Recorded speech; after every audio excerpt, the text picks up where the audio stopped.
Tonight, on The Vantage Point, we spotlight Reverend Dr. A.J. Varmah, leader, scholar, spiritual guide, author of over 70 plus books.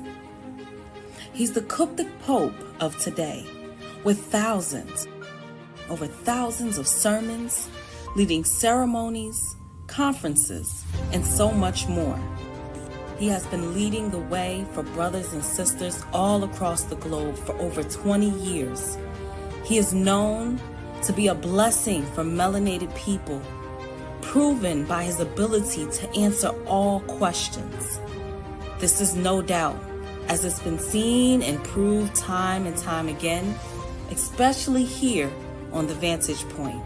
We are blessed to have, grateful to have, thankful to have, and welcome Reverend Dr. A.J. Varmah, also known as Basesh Haruhotep Tar. The Vantage Point starts now.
Topic. Welcome and thank you so much for being here. Thank you for having us. As always on The Vantage Point, it's my pleasure being here. So, there has been things taking place that many people haven't been aware of. And I think a lot of times we don't understand how the scripture warns us. A lot of times we don't understand that the scripture gave us a specific description of what today's time would look like. But as you taught, we don't look at the scriptures from African eyes. Right. So we're here today to see what the African eyes say, not just what we see from African eyes, but other people's interpretation of the Bible. Because many people interpret the Bible differently. And I've noticed that it's being used in ways that I have never expected to see in this lifetime. And so, there's many groups of people who use the Bible. As a matter of fact, let's take a look. Let's just take a look at one of the things that we should have paid attention to.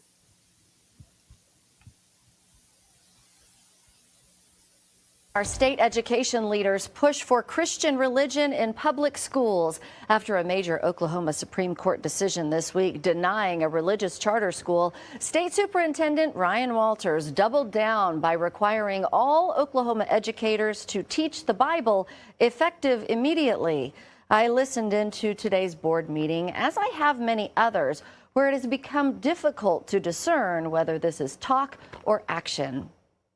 This Supreme Court has made some horrendous decisions. And we thank you for your sacrifice. And we thank you for your sacrifice for this country.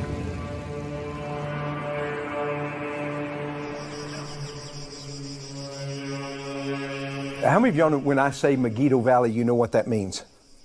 How many of you know what the Battle of Armageddon is? The final war of good and evil? That's where it's going to be fought. And I'm on this Harley, and I'm headed in the Megiddo Valley. I'm coming the direction that the enemy, the devil, and all of his forces are going to come against the bride riding on that big white horse. Visually, God, I can see that big white horse.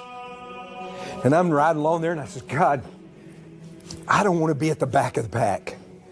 I want to be right up there as close to you as I can. I want to see Jesus take that sword and slay the enemy and watch the blood run up to the bits of the horses. Anybody else in here?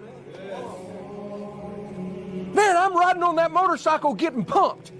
And I said, God, I want to be right up there close to the front. I want to see it.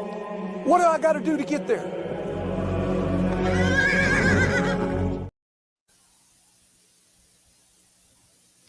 So as you've seen, this is the way that a group of people that call themselves Christian interprets the Bible.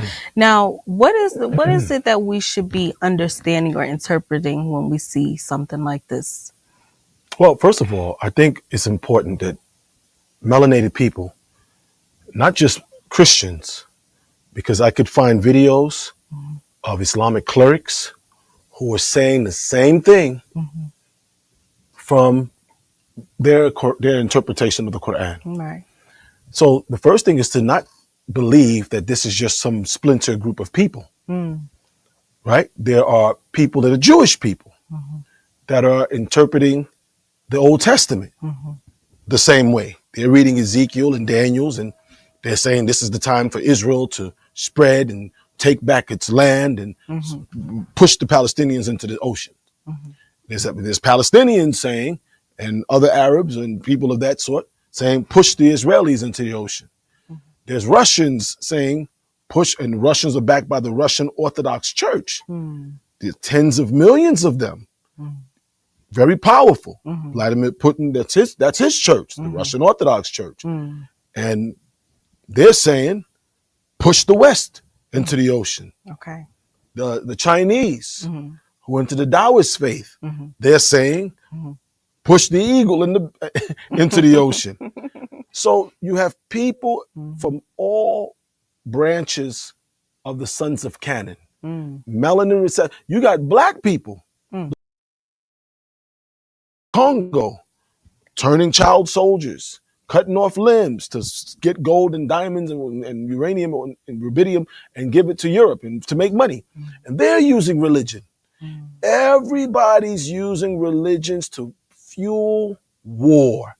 That's where the issue has to come in. In America, over 80 million people believe that war must be waged against the forces of evil, which is Islam to them, in order for the Messiah or Jesus Christ or the Savior to come back.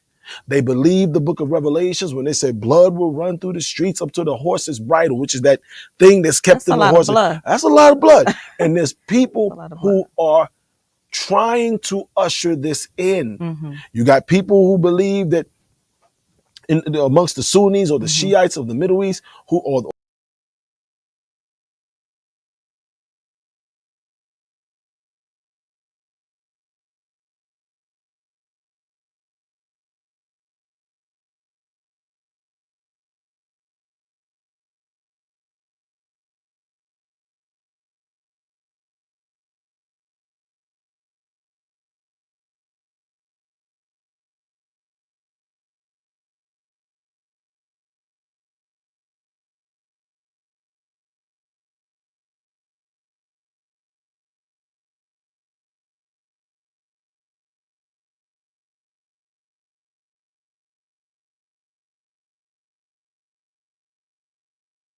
Welcome to the new world. Yeah. Because as you see, things are changing.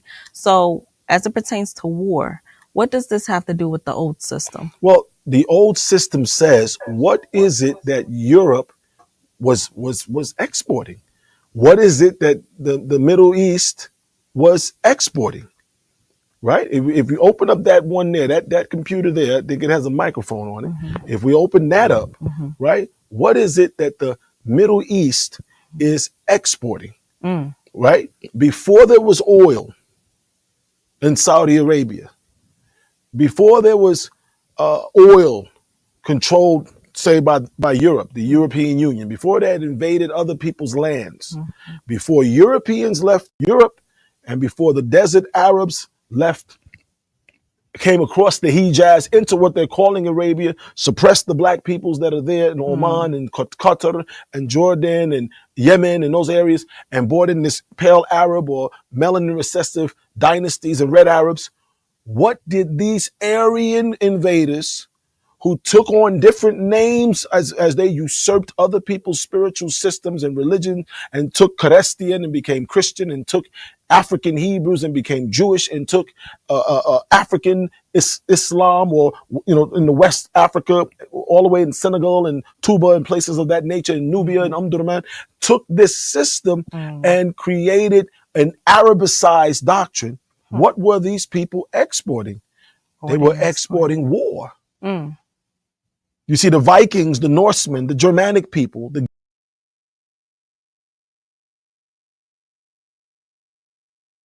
Indo-Aryans, Pale Arab Emirates, what did they have? Before oil, they had nothing to export. So they exported war. And war was such that once they landed in your area, the only thing they could import from you were your people. So melanated people, whether it was the Huns of China, or the Huns that would say they're Japanese, or the people from the Hittites who would say they're Koreans, the melanin recessive, those whites amongst them, all began to kidnap and enslave and subjugate either indigenous Ainu people of Japan and China, or indigenous Africans of the continent, or indigenous Africans of North and South America, melanated people, and they began to import them, called kidnapping and enslavement, and export war and disease.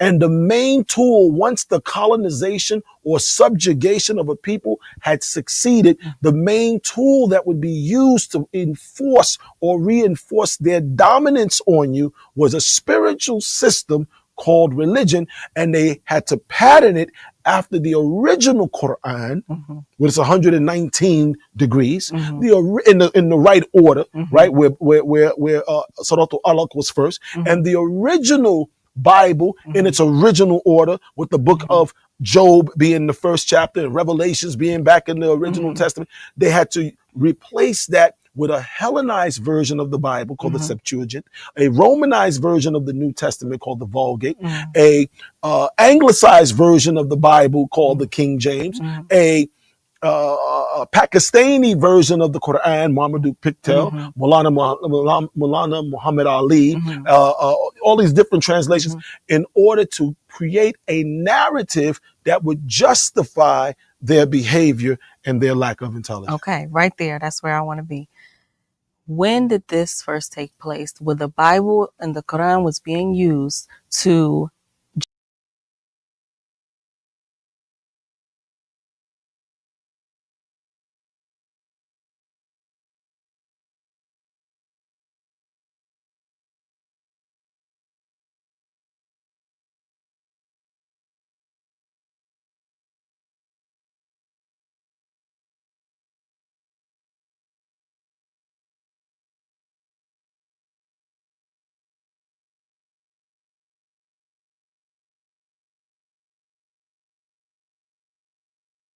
Right now, get conscious news every month.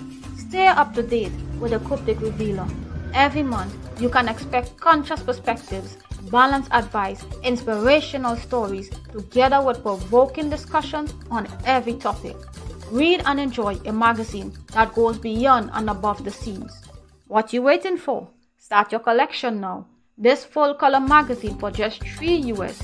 You can get it as a PDF to read on the go, or as a physical copy to read in the comfort of your homes. Stacking too high? Don't throw it.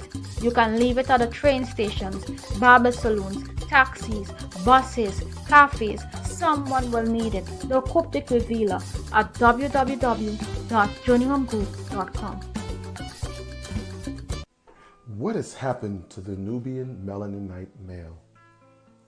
My brother, what are you doing? Look at you standing over there. How have you forgotten who you are? Come on, man. We're better than this.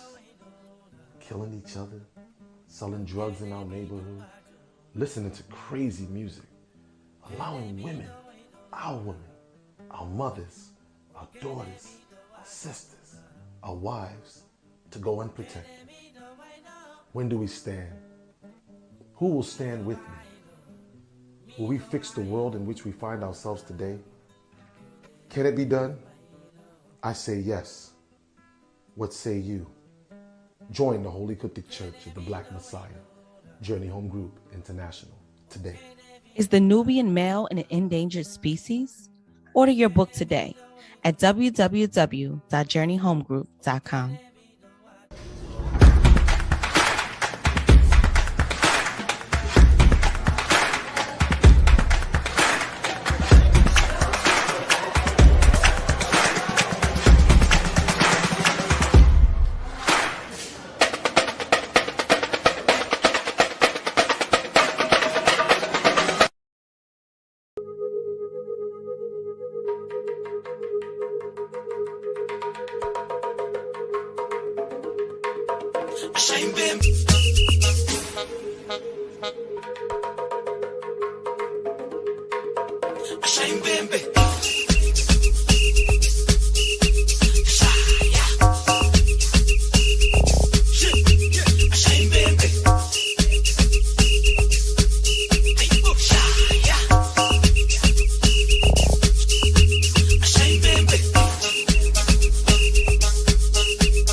Jerusalem. What is The it about Crusades, Jerusalem? the Crusades, Okay. the Crusades in school. Most people at some point in school, you hear about the Crusades, the first Crusades, the second Crusades, the third Crusades, the fourth Crusades. You hear about the Knights Templar. You hear about the Rosicrucians, the Rose and the Cross. You hear about all these different people. That's the Crusades, right? And that Crusades is what we're dealing with today. We're dealing with, and this has been going on. The person's name is Kirk Cameron. He's an actor. Okay. Back in 1996, 97, they had a whole series of books that anybody at home right now can go online called Left Behind. You can get a whole series of movies called the Left Behind series. And Christians, this was in the 90s all through the 2000s, and they were white Christians, right? Which out of, the evangelists, and out of that, you got your alt-right, right? You got your conservative. The Israeli soccer team was playing in the Netherlands, and they was popping craziness, their fans. Then the Arabs came out, the Palestinians, and they beat their butt. Now they say, oh, everybody's anti this. Now they went to France, and the French are like, yo, why we playing soccer here? We don't want y'all. And it's a mess. So you got people who believe with all their heart that this is necessary for their particular type of savior to come. Then you got people who are in it for the money, right? Because Go ahead. What's that group of people? Go ahead. Right. There's people within politics that are playing for the money. Okay. Right. When you got billionaires coming out, when you got your Elon Musk, the richest man on the planet, right? And he made 26 point something billion the days after the US elections. When you have those types of people getting in the scene, billionaires don't just they give everybody's campaign some money because it's a win-win-win-win. They hedge their bets. So when you see billionaires coming out on stage to support a candidate, it's not about the candidate, it's about an agenda. When they're talking about they're going after wokeness, that's an agenda. That's happening in America. That's happening in the UK Ministry of Woke. There's a white agenda: racism, white supremacy, racism, Arab supremacy, racism, Oriental supremacy, and racism, Aryan supremacy. People from Iranians, all of them are fighting for control of melanin minds, because melanin minds and hands and bodies come from melanated lands, and melanated lands have resource. Yes. Okay. Before we go there, because we're going to go there, my question is this. Are you telling us that there's one interpretation happening and this event or interpretation is being taken and used by many different people? So you have the one people who are capitalists who's using the narrative of we need Jerusalem. No, I'm saying they're creating they're not using the narrative. Okay. They're creating it. Whose narrative is it and who's benefiting from the narrative? Because it seems like you said you have the capitalists that's benefiting from the narrative. Then you got the people who really believe it that's benefiting from the narrative. Or you have the capitalists who believe that it's necessary to keep the empire from dying. You see, when America loses her AAA rating, and England loses her AAA rating, and the European Union is falling apart, and countries in Europe their birth rates, right? Babies aren't being born, right? Melanin recessive countries, Japan, babies aren't being born. South Korea trying to recruit black men to move there and marry Korean women, South Korean women. When you see that happening, the great Bibi, her name is Dr. Frances Cress Welsing, and her mentor, the Barber, Dr. Neely Fuller, to us, they stated it's about white genetic survival. So the rich are dying. The rich whites can't reproduce. The poor whites can't reproduce. So all of them agree that they're dying. And so all of them understand, because of misteachings and or false indoctrinations, they all agree that the one thing black people got is our idea of faith. We know there is a higher power.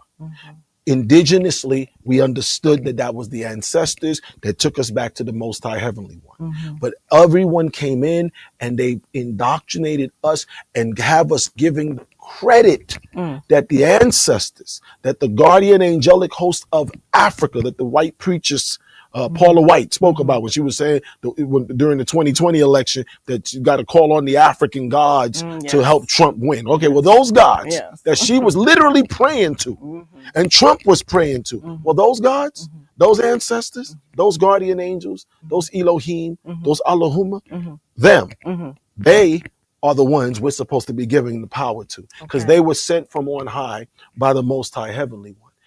But somebody understands if they can usurp that, we're going to give away our land. When there's no arable land to grow food in the Middle East, they're not going to Africa. excuse me, they're not going, thank you, they're not going to Africa to save you. They're making deals with African nations to get land. Because where there's land, there's the ability to grow food. And if you can't grow food, you die. Yes. The desert doesn't do well with growing food. Saudi Arabia is importing.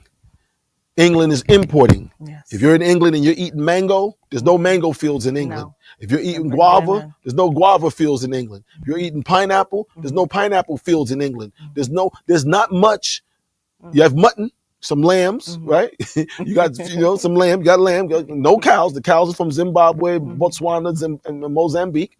So there's not much happening in England. So if England doesn't continue to siphon resources, people, there's not enough medical people in England. They went to Ghana and they've just taken thousands of Ghanaian nurses from Ghana, which will put Ghana in a problem with a brain drain in order to bolster their system in England. This is happening. It's not something I'm saying. So when that happens, the greatest resource, the book of Revelations tells us in the 18th chapter that their pipes and their ships and their silks and their rayons no more at all. Indeed, they're not manufacturing anything in America anymore. We're not manufacturing anything in the United Kingdom anymore. We're not manufacturing anything in Europe anymore. Everything's being manufactured in China or Japan or Korea or Vietnam or Indonesia or Thailand, in some Asian Pacific. And unfortunately, though President Obama, when he was in office, he had America sitting at the head of the TPP, which is the Trans-Pacific Partnership. But when Donald Trump came in his first 4 years, he withdrew from it, not understanding what he was withdrawing from. As soon as he did, China went to the front of the table, and it ain't been the same since. So here we are with all of our manufacturing capability scattered around the world, being controlled by Asian people. And white people ain't happy about that. But how do they shift it back? Now, opportunities do become available as a result for African nations, but we have to understand, or Caribbean nations, but we have to understand how to control it. You need almost kind of that bamboo politics that Vietnam uses, where they connect to everybody, but nobody connect to them. Going back in history, when you go to the Crusades, they were about controlling Jerusalem. Whoever controls Jerusalem controls the world's spiritual systems, because Judaism says Abraham, Jerusalem, David, Jerusalem, Moses leaving to go to the promised land, Canaan, Jerusalem. Islam, Muhammad leaves, and then Isra leaves Mecca and goes to all the way to Masjid al-Aqsa, they say, to that where the mosque would be built, Jerusalem. The Christians, the church of the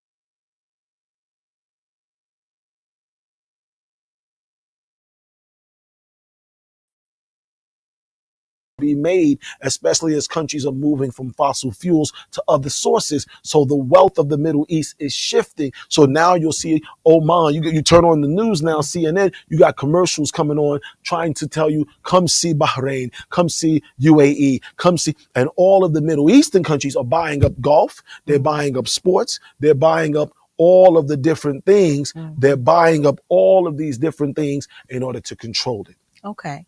Now, before we go back, let's stay right here for a second. If everyone is pointing to Jerusalem,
women today. The Israelis. Don't forget Donald Sterling, who was the former owner of the Clippers, as well as the owner of the other owner of the Atlanta Hawks. They both were talking about how blacks are nothing. Look at how we treat them in Israel. They're less than talking about how they treat blacks. But we act, oh, he was an insane white guy. No, he wasn't, because the owner of the Clippers of the Hawks was saying the same thing.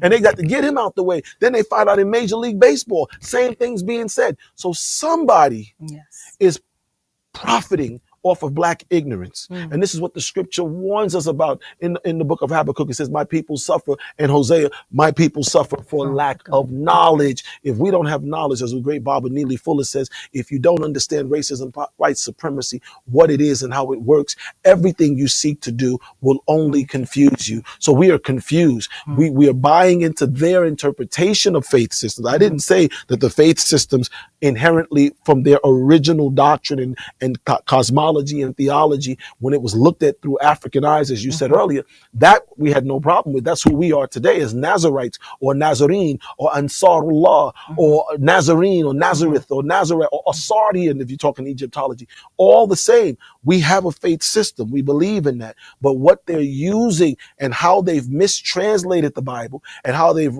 misworded the Bible and how they've put the Bible or Quran in the wrong chronological order. Admittedly, they've said this. They teach you this in seminary if you pay a little bit of attention.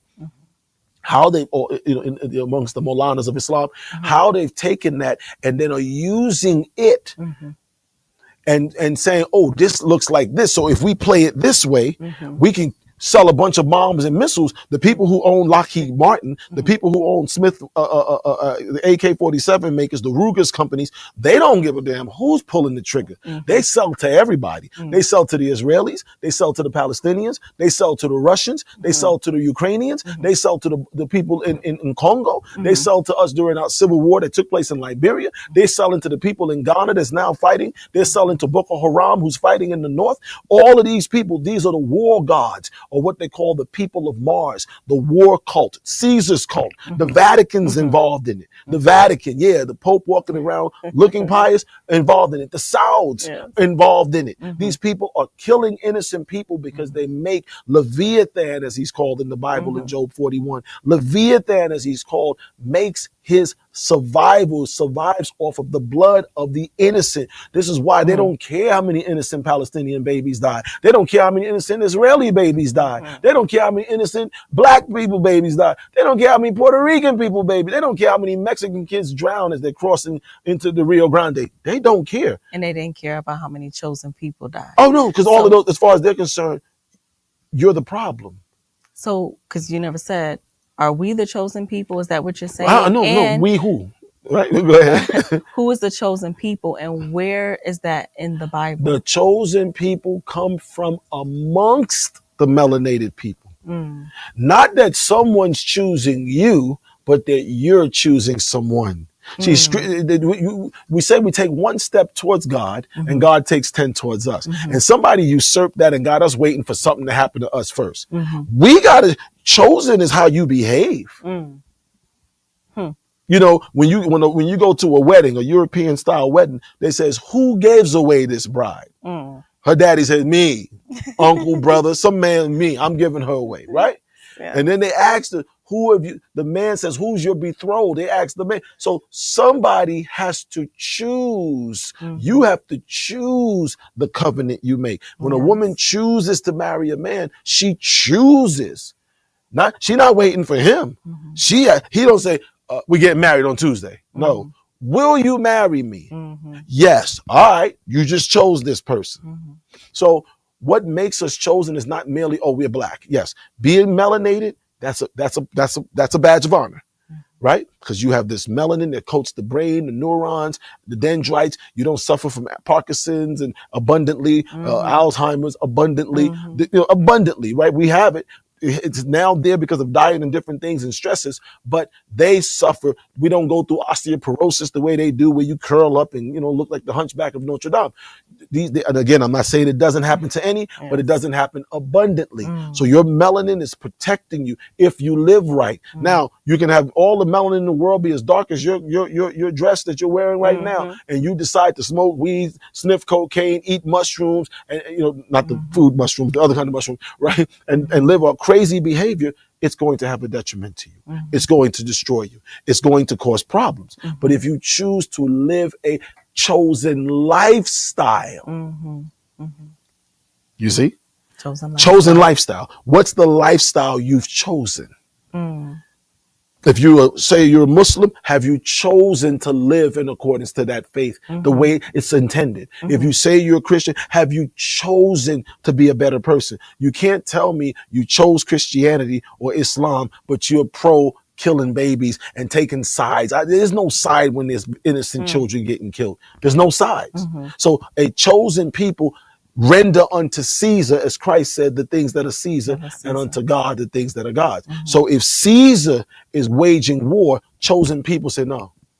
Chosen people will protect themselves if you attack them, but we don't support killing innocent people, women and children and men who ain't got nothing to do with it on any side. We side against murder, except in the case of self-defense. That's it. If it's an eye for an eye, a tooth for a tooth, that's balancement. That's mad. Okay, they killed 1,000 of you. You killed 1,000 of them. That's an eye for an eye. We understand defense. Okay, but when you start taking your 1,000 into a million, it's like, whoa, hold on now. That's a little too far. But both sides of that equation, neither one of them care about black people. So that's not our thing. Now, if amongst melanated people, as during the time of the Baba Elijah Muhammad, as during the time of the Baba Marcus Mosiah Garvey, as during the time of the Baba Sheikh Isa al-Hadi al-Mahdi, as during the time of the Baba Noble Drew Ali, as during the time of the Baba Dr. Martin Luther King, and their wives, Coretta Scott King, Clara Muhammad, Amy Jacques Garvey, and so forth. If we decide to live in accordance to all of these great minds, the Henrik Clarks, the Van Sertimers, the Joseph Ben Yochanan, the Marimba Annie, the Shahrazad Ali, the Clenora Hudson Weems, Africana womanism, if we choose to take that collective consciousness that these great prophets and seers of our generations, of our times, chose to give to us, then we can take that, and that's what we're choosing. And once you choose it, now it chooses you. It chooses to use you as that which it manifests its glory, its power, its intelligence, its strength, its health, its wealth through. But if we can't be in black skin and say we have black minds and keep choosing Arab spiritual interpretation or European spiritual interpretation or European system of finances. We can't become so rich that we feel I don't got to pay a black tax. I'm rich. I don't owe them nothing. That's not smart. The Chinese, they get their wealth and they look after China. Koreans, Vietnamese, Bangladeshi, East Indians. Everybody understands that you are obligated to yourself. You're obligated to your kind. But black people say, no, I did this on my own. You did. You mean all of us who buying them Nikes for Jordan? Jordan, he bought all those Nikes his own. Man, I didn't even know that. It was all him. Huh? We were the ones supporting the McDonald's commercials to be like Mike. We were the ones supporting the Nikes to be like Mike. You sold the idea of us wanting to be like Mike, but then Mike, who wanted us to be like him so much in order to purchase the goods that he has, then feels that he don't owe us nothing. That's crazy. Yeah, that's insanity. Love him for what he did for the game, but don't love for what he's not doing for his people. Because when it's all said and done, racism, white supremacy gonna take all that wealth when he's gone and stuck it right back to them. That's the way it works. Tell me one black person who died in their glory where their wealth went back to the black community. Go. I invite anyone. Well, that's why I have a question for you about this new world, right? Because Old we system. said the old system. Yeah. But if the old system works, what do we need the new world for? Their old system, racism, white supremacy. Right. See, Dr. Martin Luther King, the Reverend Dr. Martin Luther King, wrote a book, Where Do We Go From Now, Chaos or Community? And in this book, he said that he feared that he took his people into a burning building. See, Dr. King, contrary to false belief, Dr. King was not fighting for desegregation. That's not what he was fighting for. What was he fighting for? He was fighting for separate but equal. Say that again. We want to get a real good look at you. Dr. Just you. Martin Luther Get King me out of here. was not fighting for desegregation. He wanted separate but equal. Leave us with our own communities, with our own neighborhoods, but give us equal access to the funding so that the police department in our neighborhood will be patrolled by people from our neighborhood who we are going to hire as the police officers. What a novel idea. The fire department in our neighborhoods is going to be staffed by firemen and firewomen from our neighborhoods. Thus, when the fire breaks out, they're actually going to put the fire out. What a novel idea. Yes. The butcher, the baker, the banker. Yes. All of these, Harlem, Black Wall Street, all of these things, with the schools, the teachers, we'd have black teachers educating our children with textbooks that are up to date. You understand? Yes. And instead, what they did was said, no, we're going to give you desegregation. And desegregation says now, instead of us putting money like we do to the white community, instead of us putting money like we do to the Chinese community, equal access, we're going to, instead of putting money into your schools, no, we're going to bus your best students from your schools to our schools, Right. where we're either going to be able to deprogram them from your agenda to ours, or we're going to be able to break their spirit because they're going to be treated as less than. We're going to have teachers who are either going to praise them so much that they forget about where they come from, or not praise them enough that they quit at the agenda of getting an education. Right. And this literally happened. When we desegregate, we're not going to give you funding to fix up your neighborhoods so your people want to shop there. We're going to now tell you you can eat at our lunch counters, to where your people no longer go to your stores to eat. And now your stores, your businesses go out of business. Thus, the tax dollars available to develop the parks, to develop the schools, to develop the little leagues are going to go away. It's not me saying it. Reverend Jesse Jackson spoke about it. Yes. It's not me saying that Dr. Bernice King, the niece of Dr. Martin Luther King, spoke about it. It's not me saying that. We can go so many great civil rights leaders and attorneys, and including Dr. King himself after the I Had a Dream speech. After. This is what has taken place. Okay. So once that happened, this is where we've ended up. As a result of that, now where's the black neighborhood?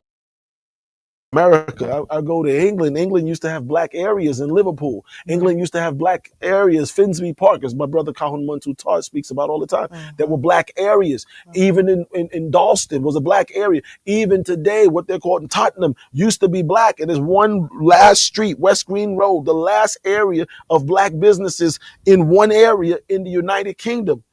And it's getting, and they're gentrifying. They're trying to change the bus routes. They're bringing in, I'm seeing people with yarmulkes and locks. I'm seeing white yuppies riding bicycles and have bread in the window with the flies on it, but that's a different discussion, right? And they're very eclectic and they're gentrifying and squeezing black people out of everywhere. And we've been programmed to see it, but not see it. So yes, chosen by who? Your ancestors, the guardian angelic hosts, the African angels, the Most High Heavenly One, the sustainer of the boundless universes. You're the oldest theology on the planet. You're the oldest cosmology on the planet. You're the oldest schools of learning on the planet. You're the oldest mathematicians on the planet. You're the oldest math system called the Ishango bone. You're the oldest system of measurement. You're the oldest system of music. You're the oldest system of spices and rices and all these. You're the oldest systems, but someone has hijacked your system. Someone has given us a virus, and now we're acting. We're no longer carrying ourselves chosen. What makes you noble is not merely what you're saying. In the conscious community, there's so many people saying, there's black pastors is now saying, yeah, Jesus was black. We know Jesus was black. You're putting a black face on a white doctrine. Jesus being black is just the tip of the iceberg. Yes, the Messiah, Yeshua Christ, was black or melanated or a Nubian melanite or an African because he went down to Africa, right? So that's true. But you can't tell me you know Jesus is black while you still feeding the congregation pork. If you're going to quote Black Jesus in Revelation chapter 22 said that law has to carry to the end. So why are we going to follow Paul? But Paul was a Roman, and Black Jesus said don't go to the Romans. Black Jesus or the Black Christ that many Black pastors are now trying to grab onto said don't eat pork. Said I didn't come to change the law, Matthew 5:17. Said don't. God, they're of their father the devil. He was a liar and a murderer from the very beginning. When they were saying they were the chosen seed of Abraham in John 10 and John 8, he was saying, no, you're of their father the devil. He called them vipers. He called them serpents. He said they were not Abraham's seed. That's what he said. Now I'm quoting him, and I sound the bad guy. And the people who are usurping his doctrine are considered the chosen people. Right. That's crazy. So we're getting excited because we're seeing a melanated person Right. that looks like us, Right. but we're not paying attention to the dressing and everything else. We're not paying attention to what's underneath this melanin person. You got a white man in black face. Right. When you give white Jesus doctrine to a black face, that's ain't nothing but that's black makeup again. But the only way to determine that is by the lifestyle. By questioning. By questioning. Questioning the origin. Forget lifestyle. Where you come from. Christ asked them that. The Messiah said, who are you? They said, we're Abraham's seed. He said, well, you were Abraham's seed. You would do the works of Abraham. All right, Israeli, chosen. You Abraham's seed. Why are you killing people? Because God said it's our land. Then God will give it to you. But what about the black pastors that's not killing people, that feel like they're doing Abraham's or God's work, Yeah. that feels like they're in the church And- and they're preaching the good word and that they're Yeah. leading their people in the right direction? Right. And Christ What said, about them? Christ talked about them. He said, in that day, many will say unto me, Lord, Lord, we've done all kind of miracles in your name, and we healed in your name, and we taught in your name. Ain't no name like a Jesus. I love me some Jesus. I give my life to. He said that, and he said, now I'm going to say unto them, I never knew you.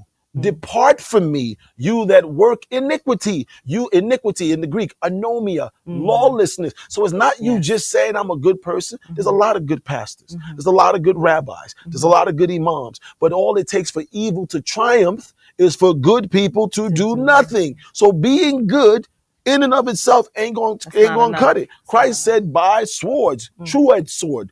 Two-edged sword. Book of Revelation, chapter 1. The angel had a two-edged sword. Not a sword of let's go kill people. Cut up the lies.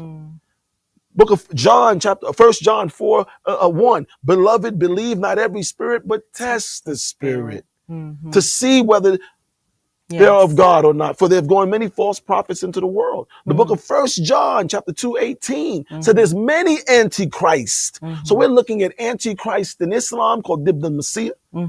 That's the Arabic word, Dib the Messiah, the anti-Messiah. We're looking at Antichrist in Judaism. We're looking at Antichrist in Christianity. And all of them are the ones promoting death, disease, and trouble and telling us this is necessary.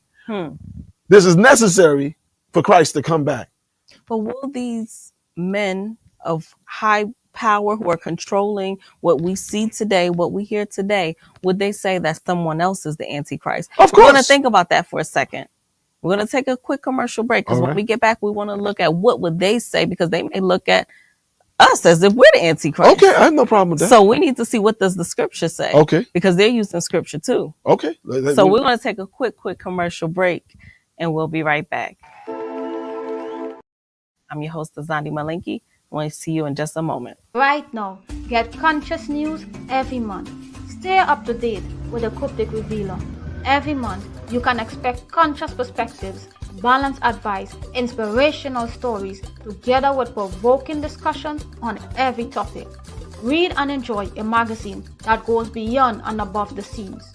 What you waiting for? Start your collection now. This full color magazine for just $3 US. You can get it as a PDF to read on the go, or as a physical copy to read in the comfort of your homes. Stacking too high? Don't throw it. You can leave it at the train stations, barber salons, taxis, buses, cafes. Someone will need it. The Cryptic Revealer at www.journeyhomegroup.com. What has happened to the Nubian Melanite male? My brother, what are you doing? Look at you standing over there. How have you forgotten who you are? Come on, man. We're better than this. Killing each other, selling drugs in our neighborhood, listening to crazy music, allowing women, our mothers, our daughters, our sisters, our wives to go unprotected? When do we stand? Who will stand with me? Will we fix the world in which we find ourselves today? Can it be done? I say yes. What say you? Join the Holy Coptic Church of the Black Messiah, Journey Home Group International, today. Is the Nubian male an endangered species? Order your book today at www.journeyhomegroup.com.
Reverend Dr. AJ Varmah joining us live, and we are going into the scriptures because it's very interesting to see how the scriptures can be turned in so many different directions. I don't understand how this is happening. So you took us through a little bit of history and you took us through a little bit of time, and now we're looking at how not just history has shown us, but we're looking at this old system. Because again, the old system seems successful. The system of racism, white supremacy, it turns dollars, it keeps people under the spell. It was working. So for it to be now placed in a different format, right, to create a new world, we're trying to understand today why. Why is that necessary for it to be changed to a new world order, or to be changed in a way where now we have more of the Bible inserted into this new world? And what does that mean for us? What does that mean for melanated people? Because a lot of people don't know that we're not just saying Bible, Bible, Bible, but they're actually enforcing the Bible in schools, right? And because they're enforcing the Bible in the schools, we want to know what exactly are they inserting into the minds of the children, and why is it important to insert the Bible? And I'm not saying it. The governor, is it, of Connecticut? Superintendent of Connecticut is saying it. Let's take a look. Our state education leaders push for Christian religion in public schools after a major Oklahoma Supreme Court decision this week denying a religious charter school. State Superintendent Ryan Walters doubled down by requiring all Oklahoma educators to teach the Bible effective immediately. I listened into today's board meeting, as I have many others, where it has become difficult to discern whether this is talk or action. This Supreme Court has made some horrendous decisions. This is one of the worst. This week, the Oklahoma Supreme Court ruled the Oklahoma State Department of Education must end its contract with St. Isidore, stating it is unconstitutional. It would be the nation's first religious charter school. This would have been the most unique charter school in the country.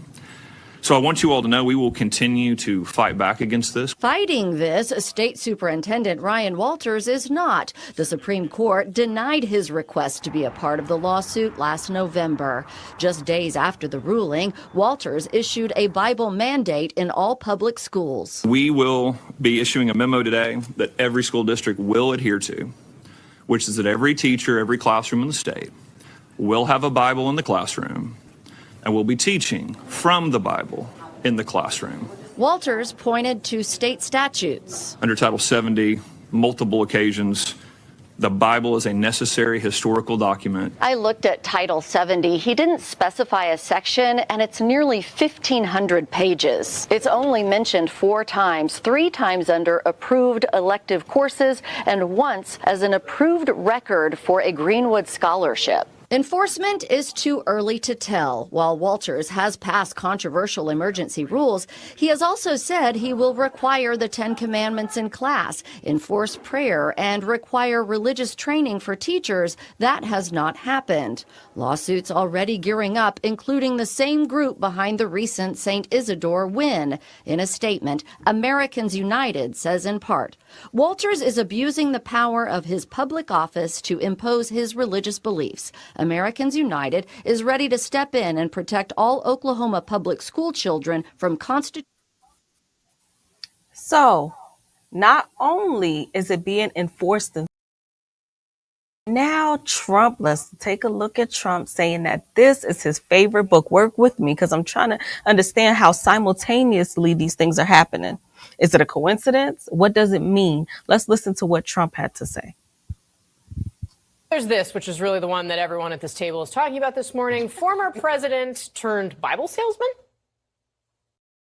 All Americans need a Bible in their home, and I have many. It's my favorite book. I'm proud to endorse and encourage you to get this Bible. We must make America pray again. Make America pray again. After launching sneaker and cologne lines last month, the former president, so he is selling, get this, the God Bless the USA Bible. That's in partnership with country singer Lee Greenwood. He takes the stage to Greenwood's music. It's only $59.99, and just for that, you get a copy of the Constitution, a copy of the Bill of Rights, a copy of the Pledge of Allegiance, and the Declaration of Independence, as well as the Bible, I guess. Just a reminder, this is the man who once said this. 2 Corinthians 3:17, that's the whole ballgame. Where the Spirit of the Lord, right? Where the Spirit of the Lord is, there is liberty. Jonah, can you please remind me what is 2 Corinthians? Well, actually, my favorite example of this, when he was asked what his favorite Bible verse was, he was like, well, first of all, there's so many. I couldn't pick just one. So many and Bible then he verses. settled on an eye for an eye, which I just thought was so great. Okay. So we have all these things happening, and it seems like the Bible is being pushed very hard. What are we looking at? Well, as I said earlier, I have a little echo in my ear. Sorry. Okay. What we want people to understand. I said earlier, Rome. When you look at the fall of Rome, Rome was the empire before this new world order. Before them, it was Greece, the Macedonians. Before them, it was the Canaanite Babylonians. And these are the 3 beasts, with the USA being at the head of the 4th beast with the European Union. When the empire began to fall, a man named Constantine of Rome saw that there was a spiritual system that the Caesars had learned about through Gaius Augustus, that the Flavians had learned about through Piso, Josephus, that the Macedonians had learned about through Alexander and Ptolemy, that the Greeks, that they could now take and use and reformulate to keep the empire from falling. America, England, people are split, political split, Republicans, Democrats, labor, conservative. People are split politically. People are trying to assassinate leaders. They almost assassinated President Trump, soon to be President Trump. All of these things have taken place because There's nothing binding the people. So they got to go back when that happens to that old order. A new world order, same old system. Whenever Rome started falling, whenever Alexander's Macedonians began to decline, they need something. Two things that the Romans and the Greeks always use: sports, Sparta, Spartacus, gladiators, and religion. Sports? Yeah, sports. You need good sports narratives. Oh, LeBron's son, Bronny, is playing in the NBA. The first time a father and son going to play. Oh, Saquon Barkley jumps backwards over people. Oh, Kobe died. Oh, what are we going to do? Kobe, we miss him. The Mamba. Oh, AI. Oh, the young guy from, what do they call themselves? the young one with the gun, John Moran. So it's supposed to be a distraction? It's not a distraction. It keeps the mind focused where they want it to be. It's not just a random. It's controlled. You know, we believe that wrestling is fake, but we don't believe the rest of sports is. Wrestling can run, hit the ring, Hulkmania. And I used to think it was and real. Everybody thought it was real. I did, my dreams. So now you got MMA, gladiators. Now people say, no, I don't believe it. But the man who heads the MMA was standing on the stage with Donald Trump the night he won the election. Yes. And so you don't think they're trying to make that more normal? Right. People can kill each other, knock each other's brains out. Brutal sport. That's the gladiator. And we all watch it. When it first came out, everybody, I can't see that. Now we like, ooh, yeah, he knocked all his teeth out. Next one. You're waiting for the knockout. And now, once that happened, what did Rome bring in? You had Flavius, the Flavians, the father. You had Titus, Vespasian, and Demeter. Yes. What did they bring in? Gambling. Wasn't gambling illegal in the 80s for sports betting? Yes, it was. You could only bet on horses, OTB, off-track betting, but then in America. But you couldn't bet on basketball. You couldn't legally bet on baseball. You couldn't legally bet on football, American football, or soccer, or hockey. Now, every sports event over the last 10 years, they legalized gambling for sports. Pete Rose, the white catcher from Cincinnati Reds, is banned from baseball because he betted on a game. The referee, Dungan, basketball referee, was found fixing games. But now they're trying to put a team in Las Vegas because sports is now legal to bet. And it was easy. 1 degree, as you said earlier, they brought in first fantasy football. We're going to bet on the fantasy. You see it? Fantasy. You're going to put together your team. You got a running back from this team, a quarterback from that team, a lineman from this team, and based off how they play each week, there's a whole system, and people are sitting in rooms, and you got a card like bingo. You're filling out the card, and you got to put your players, and you're betting, and based off of who scored more touchdowns this week, who had the most yards, and they're betting, and they made high jackpots, and everybody got sports betting on their phone. You watching Stephen A. Smith, you can bet. You watching the guy with the tight pants, what's his name? Shay, and he's talking about you can bet. Everybody, and now they're betting. You watching what's the two rappers? There's two rappers, Mace and the other guy, Cameron, and you can bet, and you can bet, and they're selling now. Once you got gambling, all the sports. Everybody who has a podcast, they all got two things they're pushing. All the black people, what they throwing at all the black podcast people: sex toys, sex drugs, betting. That's it. Sex, drugs, and betting. Sex, drugs, and betting. Food, fun, music. Everything's about, you can get Viagra, you can get this other one for the woman, you get the rose tablet, the rose pill, the rose doll, the sex toy, the rubber disc, that. Everything is controlled by drugs, including alcohol, gambling. That's what they're pushing. But doesn't that counter the narrative of, okay, you said we need old traditional values, right? Or they the quickest way to get you there is to corrupt you. See, what happened in America? You had an opioid crisis. And born out of that opioid crisis, whenever someone is addicted to drugs, where do they send them? To the Rehab? To the church. To the church? Yeah, Like, church to is the a fun. No, it's not the rehab. Most people don't go to rehab. Most people go to church. Yes, that's And the true. churches are giving money. Alcoholism, which is a disease, it's the only disease that people are being sent to the mosque or the church to get the cure. That's true. Yes. Okay. You got diabetes in your foot. You don't go to the church. You go to a podiatrist. Right. You got a cavity. You don't go to the church. You go to the dentist. You stuck on crack, cocaine or crack, right? The same, or the cheap one, right? Version. You addicted to any alcohol. Churches have what? Programs. Yes, to help you. To help, and they're funded. So what's the relationship between Dionysus, the wine bibber, and church? The more you get addicted to drugs, the more people, in order to get off the drugs, got to turn to some faith system. Guys get locked up, go to prison, come out Muslim.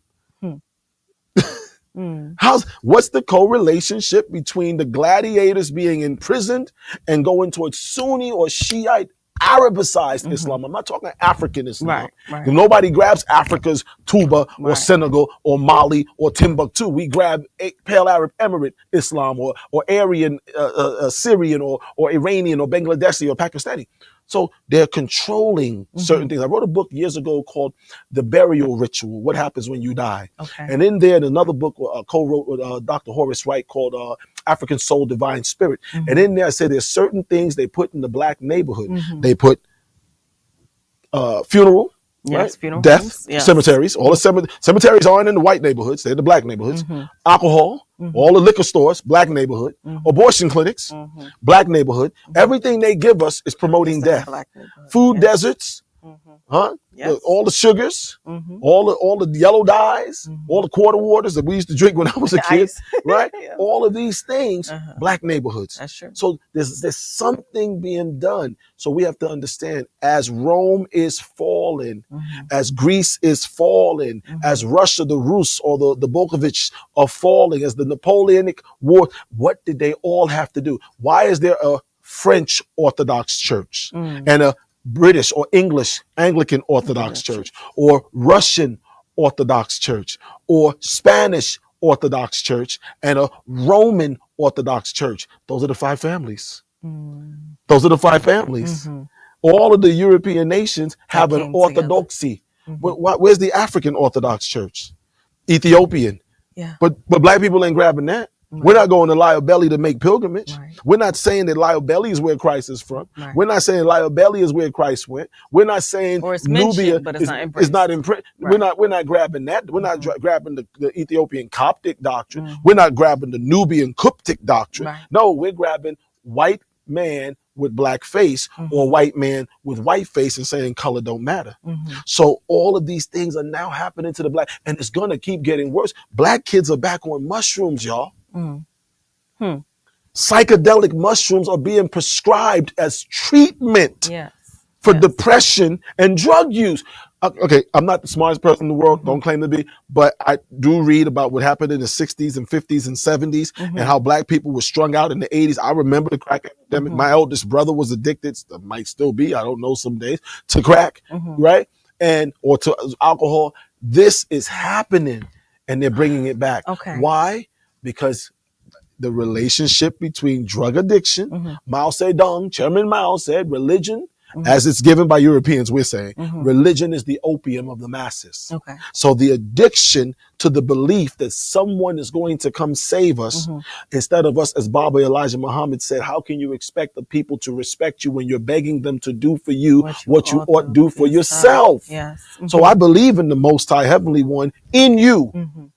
God, Son, Jesus says, I'm in the Father, and the Father's in me, and I'm in you, and you're in me. So if the Most High is in Jesus, and Jesus is in you, and you're in Jesus, then you're in God, then you got the power to take control of your destiny if you decide to stand up. But we don't want to talk destiny control. We want to talk fantasy. We're back to fantasy football. Yeah, that fantasy. Okay, but wait a minute. I just want to make sure we're clear. Sure thing. So we're saying this narrative, we have to now correct all the debate. We have to correct No, he's not trying to correct it. No, it's cyclic.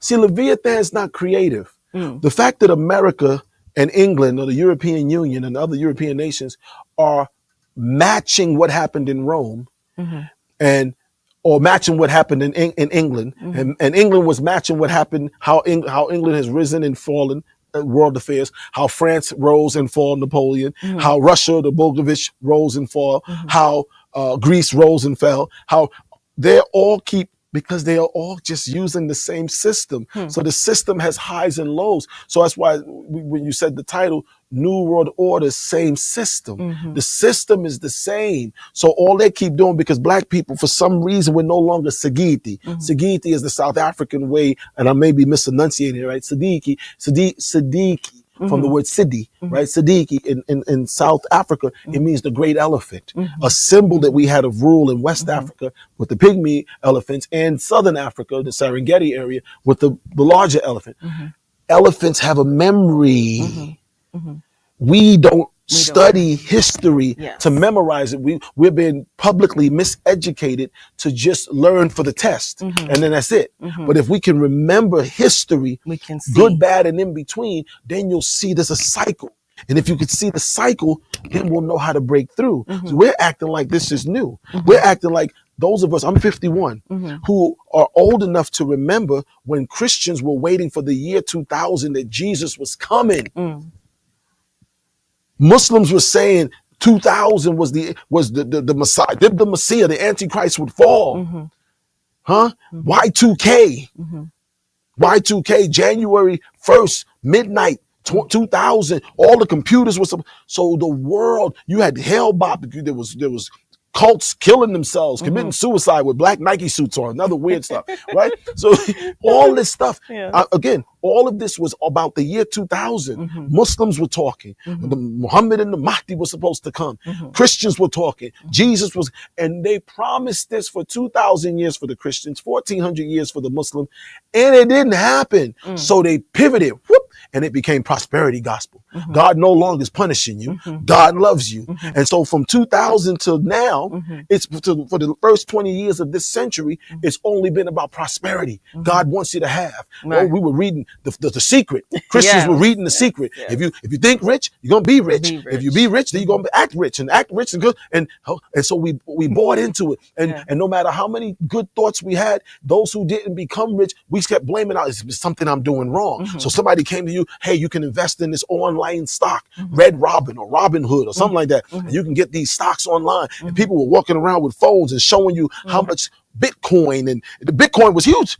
How much Bitcoin you had until 50 billion. That little white boy just took 50 billion, right? Bitcoin. Everybody was a Bitcoinian, right? That's what I call it, Bitcoinian, right? New religion. Everybody was a Bitcoinian, and then everybody was buying, and then we was buying all these health foods, right? Everybody, Atkins diet, and then there's a no carbs diet, a protein only diet, diet, and we got all the diets, and everybody was working at Zumba, and this happened in the 60s. They went towards transcendental meditation, and everybody was a yoga and the swami. The 60s, it's a cycle. Every 30 years. So what happened in the 60s happened in the 90s. What happened in the 70s happens in the 2000s. What happened in the 80s is now happening. It just keeps replicating. It's replicating. Okay. Go ahead. So it's cyclic. Now this is where we need your help. Now you said a couple of things, and I'm trying to connect it together because I've heard you do a sermon, and you mentioned, man, this is like we're moving into the Handmaid's Tale. Anybody seen Handmaid? Is it called? The Handmaid's Tale. Handmaid's Tale. Crazy white ladies in red coats. Crazy white ladies in red coats.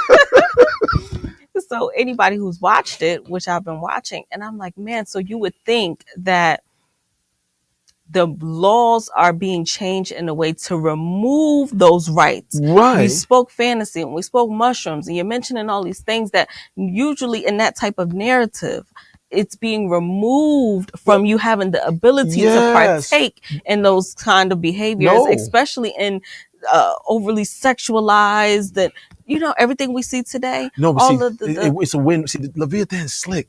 He not one-sided. So you're saying that, what does the new world look like? Tell everything. us what does it look it looks like everything. I'm confused. It looks like, it's not confusing. It's a web. See, the web, the spider's web has everything on it to trap you. They're the saying that everyone has a vice. Yes. So what's the vice? Which vice? Which vice? Depends Drinking, on the smoking, see, sex. Everybody has their own vice. So he's got to trap you. If your vice is religion, he there. If your vice is sex, she there. If your vice is drugs, he there. If your vice is music, he's there. If your vice is clothes, he's there. If your vice is boys, if your vice is girls, if your vice is Power Rangers, if your vice is bestiality, if your vice is gluttony, the devil comes with every angle. He's the enemy. The enemy don't come one-sided. We got to stop thinking one-sided. We're looking for one devil. The devil got all kind of devils. There's transvestite devils. There's black devils. There's white devils, Chinese devils, Asian devils. There's midgets. There's devils. There's giants. There's devils. There's light-skinned devils, dark-skinned devils, white. You understand? Rich devils. There's poor devils. But there's always been these kind of devils. So if there's a new world, feeding off of you and I, who are ignorant, who don't understand that what keeps the parasite alive is a willing host. So all they're doing is keeping us willing host. See, they were losing people in America, in England. White people was, I ain't going to church. I'm done with that. In America, black people, I don't do religion. Oh, we losing religion. Constantine, what we going to do? We got to get religion back on play. So to get religion back on play, we got to push the bar so far that way that people go, oh my God, I can't believe that. Some people. Other people, you push it so far that way that when you start talking religion, they're going to rebel. So when we start talking right religion, the conscious people who know that blind faith or white skin or Arab skin or doctrine, right, white or Arab eyes, is not good for you, and they're right, use that as the excuse to reject anything. So they reject Marcus Garvey, they reject Elijah Muhammad, they reject Sheikh Issa, they reject Noble Drew Ali, they reject Francis Cress Welsing. So the conscious people who don't want no rules because they've been bit by whichever vice got their butt, right? Because they've been bit, now they can use, I don't do religion. Right. So that ain't that perfect? Yeah. So the devil's like, I got you no matter what. If you grab the religion, I'm giving you the religion, polytheism, or any branch of religion. I'm going to put myself, according to Ezekiel 16, Ezekiel 28, I'm going to put myself in the seat of God. According to 2 Thessalonians, according to Ephesians, right? I'm going to put myself in the seat of God, according to Isaiah 14. So they put themselves in a position, no matter where you go. The top Buddhists are going to be white people for black people. Melanin recessive. They're not going to make a black man the head Dalai Lama for the black people. They're going to say race don't matter. Of course it don't matter when you in charge. You see? So I had two more questions, and this took us right into it. So what is the difference in the control? Are you saying that the control is now that you don't get a face? Because it seems like we don't have a face now. So what is the difference in the control of the systems? Do you understand what I'm asking? Yeah, no, I understand. Well, the control of the systems is for each group's narratives or agenda. The Arabs have an agenda. They always had an agenda. Right. And what was their agenda? What made the Arabs strong? What made the Arabs strong? Black slavery. Because they were the ones who started the slave trade. What made the Aryans of the Persian Empire strong? Same thing. Black slavery. What made the Europeans strong? Slave trade. Black slavery. What made China and Japan and Korea get strong? Black slavery. I don't know if black people see a theme. So you say we about to walk into black slavery? I'm saying, yeah, I'm saying now it's in your face because even in the West, they didn't give you a law. They gave you a bill. It was called the Civil Rights Bill, just like the Abortion Act or the Abortion Bill that were both passed around the same time. And they were able to repeal it. See, laws have to be changed. Bills can be overwritten. They just overrode the abortion bill. And I'm not pro-abortion or anti-abortion. We're just saying what happened. I'm just saying what happened. Right. He was like, what are you, pro or con? I'm like, I don't think we should be involved in their stupidity. Right. Because it's about white genetic survival. So they want us to abort while they don't. Anyway, right? Different discussion. Francis Cress Welsing, ISIS papers. Right. Ultimately, we have to decide for us that we don't have no friends.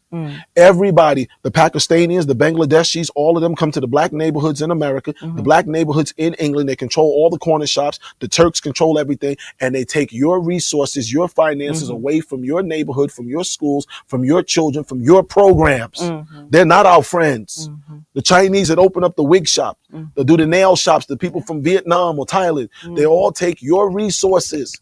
They take your or they open the motels where the prostitutes, where black women are being prostituted out of these motels owned by the East Indians, who are moving up and owning bigger and bigger hotels. They went from motel, but they're always, you're their client, you're their main clientele. Taking that black dollar, that black pound, that black Dutch mark, that whatever it is, wherever we are in the world. If you go to Bahamas, the Chinese are there at Bahama, and they're taking the Bahamian dollar back to China. You understand? And the whites are there taking the Bahamian dollar back to the white people in America or wherever they come from. This is happening in Nigeria. Chinese people open the store, don't want black people shopping there, to take the Nigerian naira back to China. Everyone is taking your resources, and all we're saying is, don't support them. Open our own and support our own. That's the only way, because we can't trust none of these devils, because none of them. There was a Chinese slave trade. Why the Chinese don't talk about it? Because it happened, and they're still over there mistreating black people that are there being educated from Africa. There was a Japanese slave trade of African bodies. Millions of black people were sold in Japan. Millions of black people were sold in China. Millions of black people were sold in Korea. This is fact. This is not me. You look it up, but no one talks about it. Chinese ain't your friends. The Chinese are worried about Chinese. And yes, I said it. And if people get offended, then change the channel. Okay. I want to ask you this, because I have my Bible. Okay. Right. So what, out of everything that we said, we have all these different narratives taking place at the same time. We have a lot going on, and we're not seeing what's happening. So how can we live in a land? How can we, live amongst people with this narrative for our lives, right? That's charting our destiny, and use the Bible from African eyes to now take back control of our destiny. New world, old system. Right. How do we exist in this new world? Right.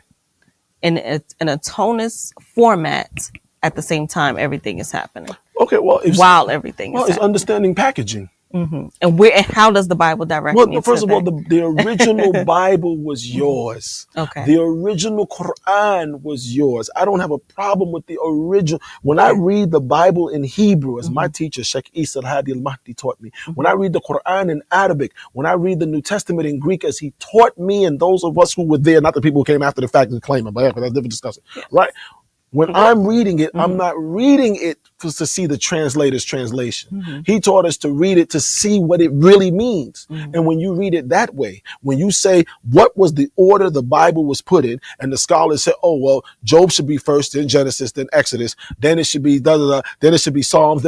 If you just put the thing in its right order and read the book, it makes sense. If you take the Quran, they say, well, originally there was 119 surahs, and then some surahs got taken out. And originally Baqarah was number 1, Fatiha was number 5. Well, if I know Fatiha is number 5, why don't I put it as number 5? If I read the story in the right order, it may make some sense. But if I read it in the right order, I may find out that the African Muhammad, Mahmud Ahmed, was a black man, and not Musalima al-Kadhiba, the pale Arab. And the pale Arabs profit from Nejd, which is where the Saudi royals are from. They're the ones running the religion now. And that's why the terrorism. And the Indo-Arab, the Indo-Aryan from Iran, that's an Aryan group, and they wasn't the original either. When we start doing that.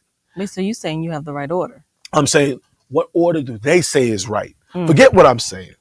The Arabs say it's not. This is the right order, right. and the one they gave us isn't. So why don't we? I just, stupid me. Just call me crazy for wanting to read stuff 1, 2, 3, 4, 5, 6, 7, 8, 9, 10. Right. I don't want to read 10, 3, 16, 1, 1, 2, 5. What's it? Football? Well, I'm Peyton Manning calling the. This don't make sense. Right. You understand? This is what's happening. So if we put the book in the right order, and then look at it, Africanized means linguistically, historically, biologically. God created man, and then out of man took woman. Beautiful, sounds great. I'm all for it. Now let's check the biology of it. Both of them are needed for anybody to come forth. You couldn't have a man before a woman. You couldn't have a woman before a man. No man could be before a woman without a woman to give birth to. You draw Adam with a navel. He has a navel, he has an umbilical cord meaning he had a mama. And no woman can come forth without a male at some point in the development. Yes, there was a daughter cell, but somebody implanted that daughter cell here, which would have been males. So everybody comes from each other. Male and female created he, them, and called their name Adam, according to the book of Genesis, chapter 1 and Genesis 2. So if male and female created he, them, and called their name Adam, Adam is not a man or a woman. Adam is a male and female that come together to bring forth more life. This is before the Genesis chapter 2 creation of the Adam of Genesis 2:7. That's all. See, no argument. Simple. God told you the answer. There's no man, there wasn't no creating of no guy with a rib and boom, pull him out the dirt. Adam, he coming up like Walking Dead. No, there was somebody had a mama. Right. You follow? Yes. That's just real. And we have to go to the African continent and look to see what did they say in their litany of Re or Amduit tablets or the Cushite Babylonians, Enuma Elish or Atrahasis or the Malayan manuscripts. What did we have to say about creation? Nobody's asking. We're the oldest people. Lucy. Ethiopia, Arthur and Pithecine, Kenya, Kenyan woman. So we're the oldest people on the planet, the oldest melanin.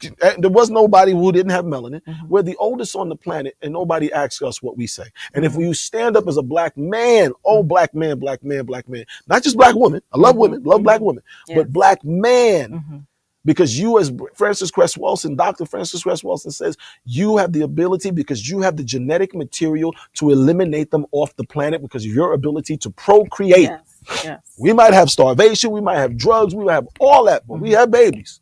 We lost a lot, but we can reproduce. And in the reality of who has the most numbers wins, you're gonna win eventually.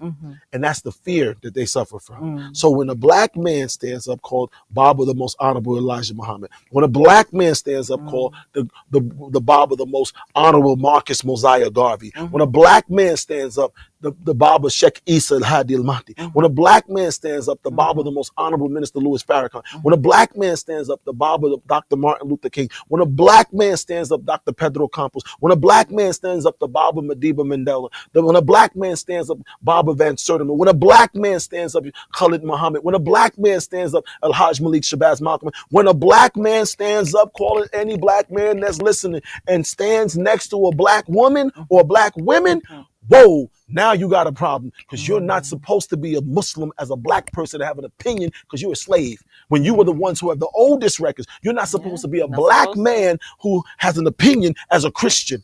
When Frederick K. Price used to stand up and talk, they were mad at him. When Hagee disrespected him and called him boy. Nobody talks about it. But I'm old enough to remember this happening because I have friends who have him in common or had him in the late Frederick Price in common. But when a black man stands up with the audacity of an Obama politically, they called his wife monkey, called him monkey, called his children monkey, threw banana peels at them. Oh no, this happened. Yeah, that's true. So I say to people, as Nazarites, we don't got time to try to convince white people or Arab people. I don't care what they feel about what I'm saying because they don't care about what we feel about what they say. I only care about those who understand what we are facing as a people. I ain't talking about to talk about nobody. Let's get some land. Let's grow our food. Let's build our neighborhoods. Let's do like every other group of people wherever we are. Chinese in England got a Chinatown. Chinese in America got a Chinatown. Chinese in Trinidad got a Chinese area. Chinese in Bahamas got a Chinese area. Chinese in Jamaica got a Chinese area. Everybody knows wherever the Chinese is, they come together and they become an area. So why we just don't do the same? So we have a solution. The solution was given by Marcus Garvey. Separate. Africa for Africans by Elijah Muhammad. Do for self. See, isn't that, even when you say Lucy and go back to Africa, you got all these different texts and writings of papyrus, isn't that a bit scattered? Like, is there a place where it's in one place for us to take it and to examine it and to look at it? Atonism, atonism. Bringing all of these collective conscious doctrines and spiritual systems in a homeopathic homostasis, homogeneous, in a format that they're all able to stand with each other and you see no disconnect. When I read The Message to the Black Man in America by Elijah Muhammad, and I read Whatever Happened to the Nubian Islamic Hebrews by Sheikh Isa al-Hadi al-Mahdi, and I read Africa for the Africans or the Philosophy and Opinions by Amy Jacques Garvey and Marcus Mosiah, I don't see a disconnect. They are. But when men stand up and want to control it as only me, then we shift the narrative from the unification doctrine that they were all bringing forth. And now it becomes only my thing is the right way. Some people need to hear it from Baba Minister Louis Farrakhan. My brother, you need to go there because that's the best teacher we got when it comes to that narrative of Islam. Go there. Some people need to hear it from the doctrine of the Moorish Science Temple of America. My sister, you need to go sit with my brother. You know what I'm saying? Sheikh Shamel, I'm going to send you to him. Right? Some people need to hear it from Christianity. All right, you need to go sit with Bishop Caleb Kenja, or you need to go sit with Pastor McCain down in Shreveport, Louisiana, McCabe, or you need to go sit with Pastor Eves in Wetumpka, Alabama, or you need to go sit with Reverend Shipman in Charlotte, North Carolina. Some people need to hear it from Masonry. Okay. You understand? There's a brother, Michael Berkeley. Go talk to him. He wrote some books on Freemason. Go talk to my brother, Dr. Berkeley. He's a doctor now, right? Graduated in Wisconsin, right? Go talk to him. Some people need to hear it. All same agenda. Yeah. Black liberation. Okay. Yeah, that's the key. That's the Liberation key. of black people. Okay. What does that mean? We got to do everything for ourselves. Got to have our own. We don't want to go to them for nothing because we know anything they give us in the long run is going to cost us. Boom. See? Simple. So once we got and then that, some people that's say, the but what if foundation. I've studied all of that? How do I make sense of it all? Well, come on, sit with the Holy Cryptic Church of the Black Messiah. That's what the Holy Cryptic Church is our offering. job is once you might be a person and say, but I love all of that. Come on, sit with us. Okay. So we'll show you how to put all of that together at one, as one. When you see me, you see the Father, for I'm in the Father, Father's in me, and I'm in you, and you're in me. We are one. We are at one with the Most High. We bring, it's called the unification doctrine, the doctrine that unifies the Nation of Islam teaching, unifies the Marcus UNIA teaching of Marcus Mosiah Garvey, unifies the Ansarullah community doctrine of Sheikh Isa, unifies the teaching of the Moorish Science Temple Noble Drew Ali, takes Africana womanism by the great BB Dr. Clenora Hudson Weems, takes the teachings of the Black Man's Guide to Understanding the Black Woman and the Black Woman's Guide to Understanding the Black Man of Shahrazad Ali, takes the teachings Because it's all ours. of the ISIS papers of Francis Cress Welsing and the teachings of the compensatory counter-racist code of Neely Fuller, takes the teachings of Dr. Ben, the need for a Black Bible, takes the teaching for who betrayed the Black consciousness of Baba Henry Clark, takes the teachings of They Came Before Columbus of the great Baba Van Sertima, takes all of these takes Madiba Mandela, takes Winnie Mandela, takes Kwame Ture, takes Sekou Toure, takes Amadou Ahidjo, takes Jomo Kenyatta, takes all of these great men and women who all were saying the same thing and brings it all together, Schomburg, Sheikh Dawood, and brings it together as one collective consciousness that flows and unifies us. That's all. Somebody got to do it. So why not us? Yes. Thank you so much, Reverend Dr. A.J. Varmah. Thank you for joining us again. We're always blessed to have you and very grateful for your time. I'm blessed to be here. I pray that the viewers today took something from today. We can't give it all in an hour. We can't give it all in an hour and a half. But the premise was to see that things in the world today are changing. That's right. Things in the world today are getting out of hand. That's right. Is that right?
It's December 20th and 21st.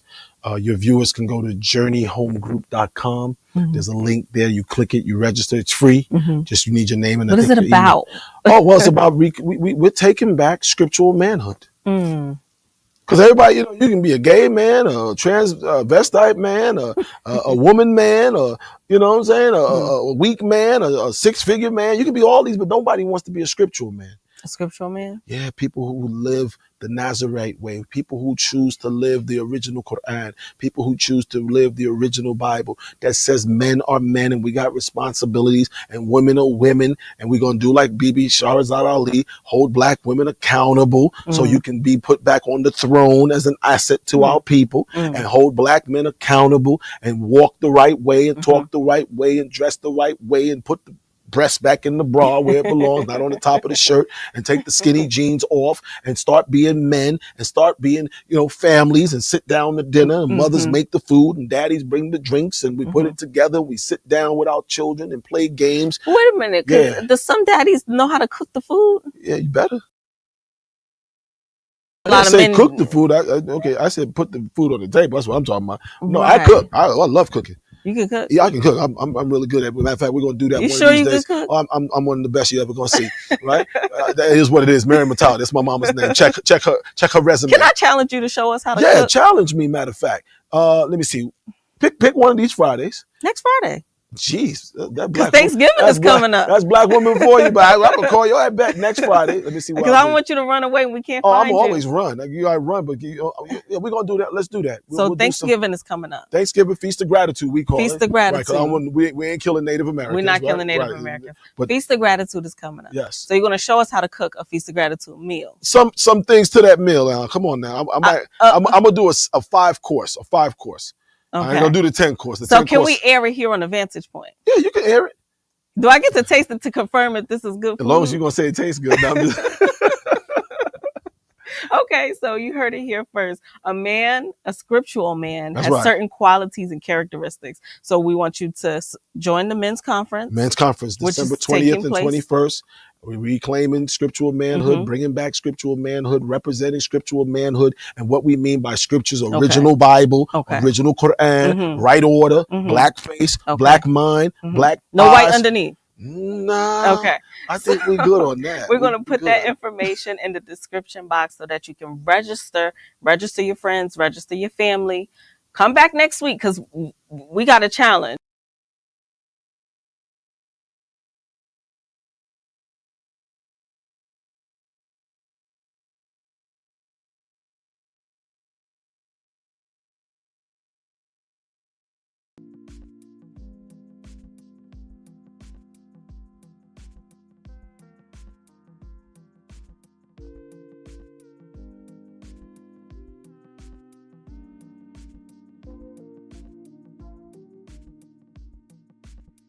People in Greenville, all the heavy hitters, Elder Mike, Elder Chris, come on, sit down with a brother. Thank you again for joining us. We hope you have a blessed and peaceful weekend.